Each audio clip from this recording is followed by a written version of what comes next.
केवल एक विषय पर जो अपनी तरफ से रखा जाना है वह बात करने के लिए आप लोगों को बुलाने के लिए आग्रह किया था। अभी मैं वाराणसी गया था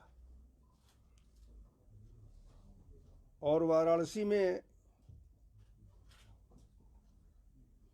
एक कार्यक्रम भारत सरकार की तरफ से हुआ था। मुझे उस कार्यक्रम का समापन करना था। उस कार्यक्रम का नाम था नशा मुक्त युवा और विकसित भारत।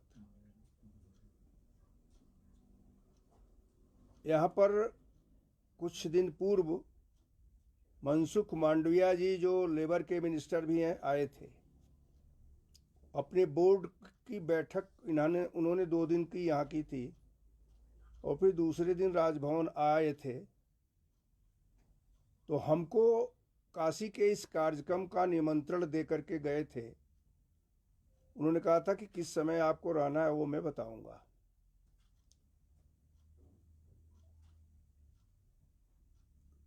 अब तो सबसे तो आपको भी मैं इसकी शुभकामना दे दूं कि मैंने शुरुआत ही इस बात से किया था कि जिस कार्यक्रम को मैंने हिमाचल में शुरू किया, अगर प्रेस मीडिया मेरे साथ न होती तो शायद वह सफलता नहीं मिलती।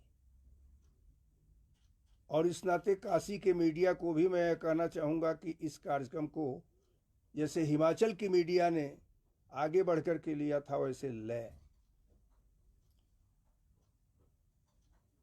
वास्तव में जो कार्यक्रम हमने यहाँ किया, चाहे वह पंचायत के प्रतिनिधियों को बुला करके करने का रहा हो, चाहे जगह जगह लोगों ने जो रैलियां आयोजित किया हो उसका रहा हो, चाहे खेल खिलाओ नशा भगाओ का थीम दे करके महीनों खेल खिलाने का काम किया हो,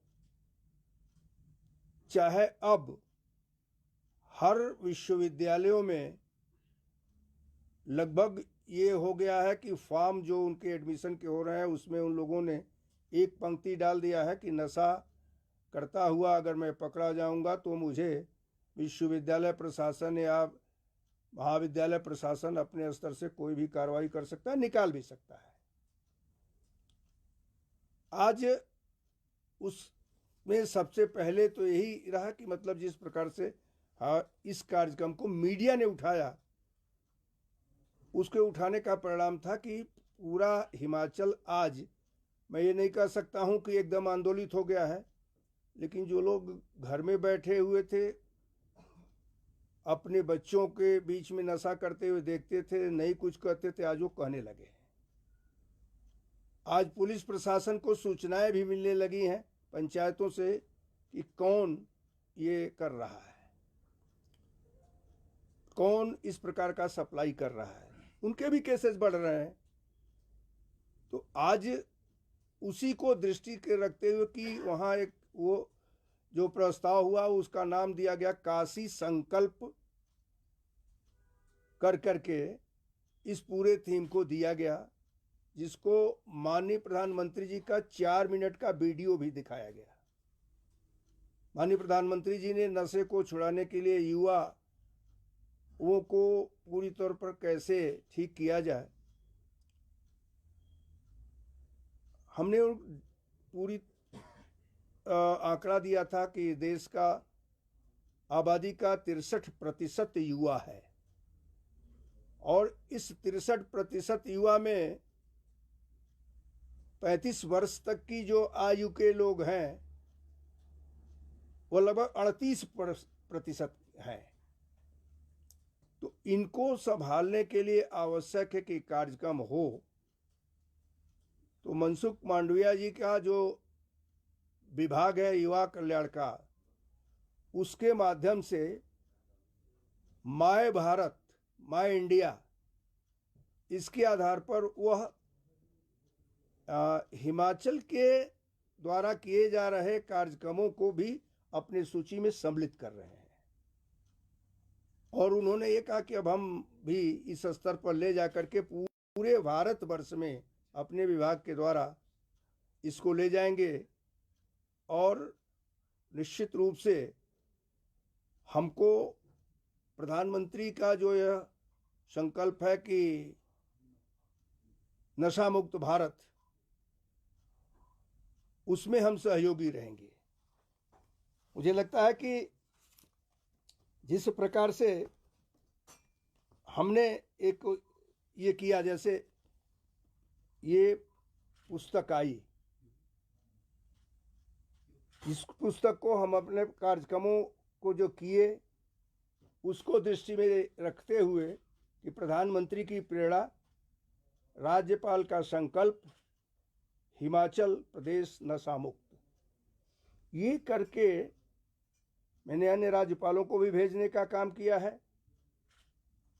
केंद्रीय मंत्रियों को भी भेजने का काम किया है, और उसमें मैंने स्पष्ट रूप से ये किया कि किस प्रकार से हमको हिमाचल प्रदेश में मीडिया का सहयोग मिला। तो ये मैंने दिया है। साथ ही कुछ आंकड़े ऐसे हैं, जैसे जो यहाँ हुआ, जो और जगहों पर सरकार को भी लिख करके हम दे रहे हैं कि विद्यार्थियों को भी अन्य इंटरमीडिएट कॉलेजेस में और जगहों पर भी प्रेरित किया जाए कि वो भी इसमें भाग लें। पंचायतों के निर्णय को पंचायती राज मंत्री को भी बुला करके किया है, वो भी इसमें है। मेले त्योहारों में भी नशा मुक्ति का संदेश देना, ये भी है। एनसीसी, एनएसएस, युवक मंडल दल, इन सबको भी आगे बढ़ा करके किया जाए, क्योंकि आज अगर आप इस बात पर विचार करिए कि हमारे प्रदेश में पिछले दशक की तुलना में एनडीपीएस के अंतर्गत अब जो केसेस दर्ज हुए हैं उसमें बढ़ोतरी 340% की हुई है। जो पहले दशक की स्थिति थी और आज की स्थिति में 340% हुआ है। 2012 में ये मामले 500 की स्थिति में थे, आज 2023 में 2200 है। इसी प्रकार से नशा मुक्ति केंद्रों द्वारा जो सर्वेक्षण किया गया 1150 कैदियों पर, उसमें 15 से 30 वर्ष की आयु के जो बंदी हैं, कैदी हैं, उनकी संख्या आई है। हम अपने रेड क्रॉस के माध्यम से, आज मुझे कहने में थोड़ी हिचक भी लग रही है और बार बार कहने के बाद भी नहीं हो रहा है कि एकमात्र कुल्लू में रेड क्रॉस का रिहैब का सेंटर है। प्रदेश की सरकार को निश्चित रूप से आगे बढ़कर के रिहैब सेंटर खोलना चाहिए था, लेकिन जिसका भी बयान आता है वो यही आता है कि सिरमौर जिले में हम जमीन देख रहे हैं, हिमाचल प्रदेश में नशा बढ़ता जा रहा है। हम अगर आज नहीं करेंगे तो आज के 5 साल के बाद हमें जैसे उड़ता पंजाब हुआ था वैसे उड़ता हिमाचल हो जाएगा। सब लोग मिलकर के अगर इसे नहीं दूर करेंगे तो पीढ़ी हमारी ही खराब होगी। इस नाते मैंने राजभवन की सीमाओं से हट करके इसको लेने का काम किया, गंभीरता पूर्वक किया, और वह गंभीरता के साथ में आज भी लगा हुआ। कोई कार्यक्रम हो या ना हो, लेकिन नशा मुक्ति का कोई कार्यक्रम अगर होता है तो मैं उसमें जाने का काम करता हूँ। अनेक कार्यक्रम हुए हैं, कार्यक्रमों का विवरण मैं नहीं दूंगा, लेकिन इतना मैं जरूर कहना चाहूँगा कि अगर इस थीम को भारत सरकार ने अपने कार्यक्रमों में लिया है तो मुझे लगता है कि मैं एक बार फिर अपील प्रेस के आप बंधुओं से करना चाहूँगा कि इसे अपने स्तर से भी आप जितना लोगों को संदेश दे सकें उससे हिमाचल का हित होगा। और भारत सरकार ने उस दिन के समिट में मनसुख मांडविया जी ने ये कहा है कि मैं फिर आपके द्वारा आयोजित कार्यक्रमों में भी आऊँगा और उस कार्यक्रमों के आधार पर फिर पूरे देश में उन कार्यक्रमों को ले जाऊंगा। तो हिमाचल के इस कार्यक्रम को भारत सरकार ने भी अपनी स्वीकृति दिया और अब मैं आगे इसको ले जाना चाहता हूं, जिसमें आपकी निश्चित ही मुझे महत्वपूर्ण भूमिका जरूर मदद करेगी। बिना उसके में ये संभव नहीं हो पाएगा। सरकार अपना बयान दे रही, सरकार अपने स्तर पर काम कर रही है, मैं उसमें कुछ कहना नहीं चाहूँगा। लेकिन इतना जरूर है कि पुलिस के द्वारा जो पकड़े जाते हैं, जेलों में जाते हैं, उसके अतिरिक्त अन्य लोगों को भी नशा छुड़ाने के लिए प्रदेश में अनेक रिहैब सेंटर भी स्थापित करने की आवश्यकता है। यह विषय सरकार के संकल्प में आना चाहिए। हिमाचल प्रदेश को नशा मुक्त करने के लिए अब मैं जयराम ठाकुर जी के भी क्षेत्र में गया, रोहित ठाकुर जी के भी क्षेत्र में गया।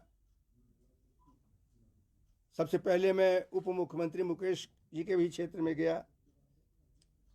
मैंने सभी विधायकों को जो यहाँ है उन सबको पत्र लिखने का काम किया कि अपने क्षेत्र में आप कार्यक्रम करिए। मुझे लगता है कि इन लोगों को प्राथमिकता के आधार पर अपने अपने क्षेत्र में जैसे वोट के लिए जाते हैं उस तरह से इसको नशा मुक्त करने के लिए भी संदेश देने के लिए जाना चाहिए। मैं तो आज काशी संकल्प को ही आप लोगों के बीच में लेकर के आया हूं और मैं चाहता हूं कि भारत सरकार के उस निर्णय को, काशी संकल्प यात्रा को निश्चित रूप से जैसे काशी के मीडिया ने पूरी तरह प्रचारित प्रसार किया, वैसे ही हमारे हिमाचल की मीडिया भी करे, यह मेरा आग्रह है। अब आपको कुछ अगर इस पर पूछना है तो पूछ सकते हैं। सर, नशे की आपने कहा, अब पीढ़ियां बर्बाद नहीं, अब तो खत्म ही हो रही, खासतौर पर सिंगल जो चाइल्ड है, गांव-गांव तक नशा हिमाचल प्रदेश में पहुंच गया है। जो सेंट्रल एजेंसियां, उनकी भूमिका को आप कैसे देखते हैं? क्योंकि ये नशा बाहर से आ रहा है। इंटर स्टेट कोऑर्डिनेशन मीटिंग पहले होती थी राज्यों के स्तर पर, अब उसमें थोड़ी कमी आई है। दूसरा, जो जागरूकता पर आपने कहा, जुडिशियरी की, उसको सेंसिटाइज करने की बहुत जरूरत है। बहुत सारे जो पुलिस पकड़ती भी है वो जुडिशियरी से वहाँ का एक अलग मैकेनिज्म है और जमानत पे छूट जाते हैं, तो भी अपने हाथ खड़े कर देते हैं। तो इसकी सभी तरफ चौतरफा चोट कैसे हो नशे पर, इसके लिए किस तरह की पॉलिटिकल इच्छा शक्ति की, विल पावर की भी जरूरत है? देखिए, मैं तो इस बाउंड्री में रह भी सकता था, लेकिन एक शब्द ही जब प्रधानमंत्री ने कहा था कि हिमाचल में आपको नशे पर काम के विरुद्ध काम करना चाहिए, तो मैंने काम करना शुरू किया। सबसे बड़ी सफलता मुझे मिली पंचायतों से। पंचायत के लोगों ने खुल करके कहना शुरू कर दिया। महिला मंडलों से वो लोग ऐसे ही अर्की में खेल, महीने भर खेल खिलाया। भाई, एक महीने भर खेल का आयोजन किया, खेल खिलाओ नशा भगाओ का ही थीम दिया। जहाँ तक आप सेंट्रल एजेंसी और प्रोविंशियल एजेंसी की बात करते हैं, उनकी मीटिंग्स आपस में होती रहती है।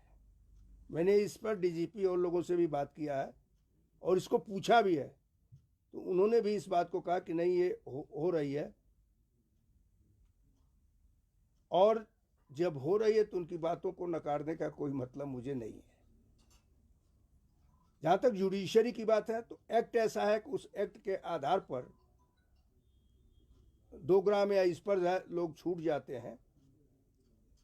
लेकिन अब तो डर भी खत्म हो गया है, तो 60 ग्राम, 50 ग्राम, 100 ग्राम भी लेकर के चल रहे हैं। तो इस नाते डिमांड खत्म करने के लिए जरूरी है जन जागरण।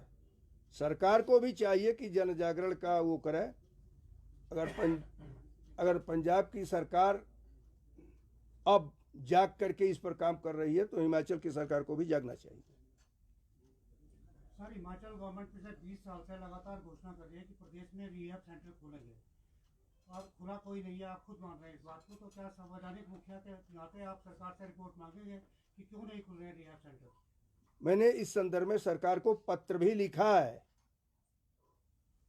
और निश्चित ही जब अब मैं बोल रहा था तो अपनी बातों को कहा भी है कि स्टेटमेंट्स तो आ जा रहे हैं। सिरमौर का नाम भी मैंने लिया है कि सिरमौर में जगह भी तलाशी जा रही है और बहुत बड़ी राशि भी उसके लिए कर दी गई, ये भी बात कही गई है। खुलेगा कब ये आप भी तो पूछ सकते हो। और सर, हिमाचल प्रदेश में इतनी बड़ी आपदा आई है, अगर आप सवाल ले लें, और जिस तरह से मुख्यमंत्री कह रहे हैं लोगों के घर चले गए हैं, जमीनें चली गई हैं, मुख्यमंत्री कह रहे हैं कि जब उनको पुनः बसाने की बात आती है तो ये क्षेत्राधिकार केंद्र सरकार का है।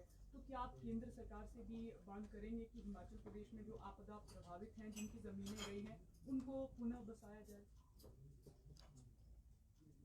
जमीन केंद्र सरकार तो नहीं लाएगी, बसाने का दायित्व तो भी प्रदेश सरकार को ही करना पड़ेगा। आपदा में नुकसान हुए आकलन को केंद्र सरकार देने का काम करती है। केंद्र सरकार की टीम 2 दिन से यहाँ आई हुई है जो उसका आकलन भी कर रही है।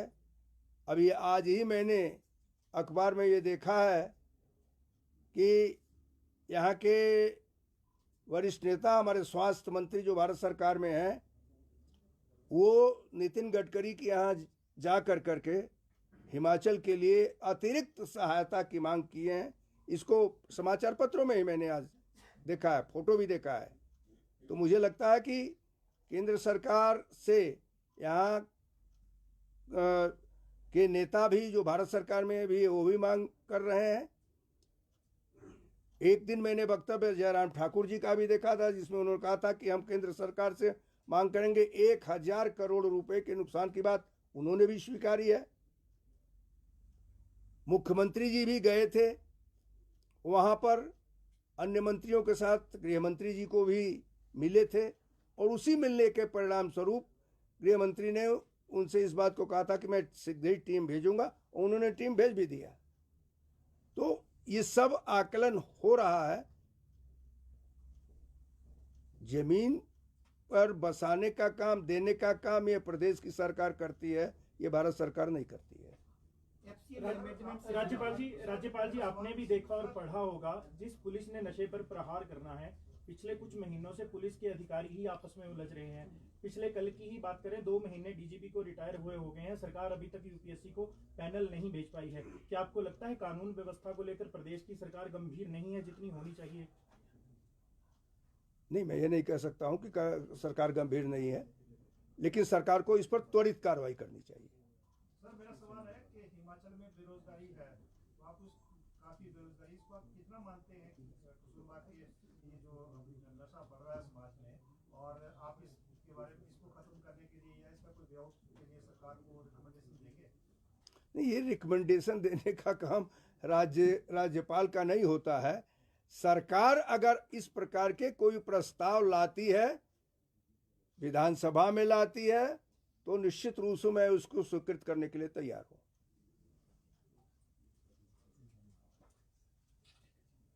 सर, ये जो त्रासदी आई, इसमें मतलब ये है कि जो वन क्षेत्र की भूमि है वो सेंट्रल गवर्नमेंट के अधीन आती है, तो स्टेट गवर्नमेंट के पास वो अख्तियार नहीं है कि वो उसको आगे रिलीज कर पाए। तभी मुख्यमंत्री जी ने कहा था कि मैं सब कुछ देने को तैयार हूँ, पर ज़मीन चाहिए तो जयराम जी ठाकुर को बोले कि वो केंद्र में जाके इसकी परमिशन ले आए। वो मसला पैदा हो रहा है। देखिए, मैं मुख्यमंत्री जी की इस बात से सहमत नहीं हूं कि जयराम जी अगर भारतीय जनता पार्टी के हैं और केंद्र में भारतीय जनता पार्टी की सरकार है, तो मुख्यमंत्री जी ये कहें कि जयराम जी केंद्र सरकार से जाकर के बात करें। मुख्यमंत्री जी जब स्वयं गृह मंत्री से मिलने गए तो क्यों नहीं जयराम ठाकुर को लेकर के गए? वो तो मुख्यमंत्री हैं, वो लेकर के गए होते जयराम ठाकुर को, जयराम ठाकुर आना कहते तो बात करते। देखिए, ये बात नहीं है। सरकार किसी की भी हो, चाहे पक्ष की हो चाहे विपक्ष की हो, दोनों सरकारों को मिलकर के काम करना होता है। अगर यहाँ की सरकार केंद्र सरकार से इस बात की परमिशन मांगेगी तो निश्चित रूप से मुझे लगता है कि केंद्र सरकार को देना भी चाहिए, देगी भी। ये काम मुख्यमंत्री का है, जयराम ठाकुर का नहीं है, और इस नाते ये बात नहीं करनी चाहिए। सर, क्या मुख्यमंत्री ने इस विषय में आपसे कोई बातचीत की थी क्या? किस विषय में? जो वन भूमि के विषय में, या केंद्र में प्रतिनिधियों से मिलने जा रहे हैं, हिमाचल की आपदा को लेकर कोई डिस्कशन आपसे भी मुख्यमंत्री ने किया था क्या? नहीं, मुझसे मुख्यमंत्री की इस प्रकार की कोई वार्ता नहीं हुई है। इस पूरे प्रकरण में, इस पूरे आपदा में पहले कभी हुई तो हमने अपनी तरफ से जो संभव था रेड क्रॉस के माध्यम से सहायता जो है वह 3 गाड़ियों का भेजने के लिए वो किया था। आप लोग उसमें आए थे, झंडी दिखा कर भेज भी दिया गया था। अपने सेक्रेटरी से मैंने कहा भी है कि अन्य सामान भी उपलब्ध होता है तो उसको भी अब शीघ्र उसको भेजने का काम करें। लेकिन मुझसे किसी ने भी इस संदर्भ में बात करना उचित नहीं समझा था। सर, नौ करोड़ आवंटन मामले में राजभवन की अब क्या आपत्ति है? ये मामला भी सुलझ नहीं पाया है।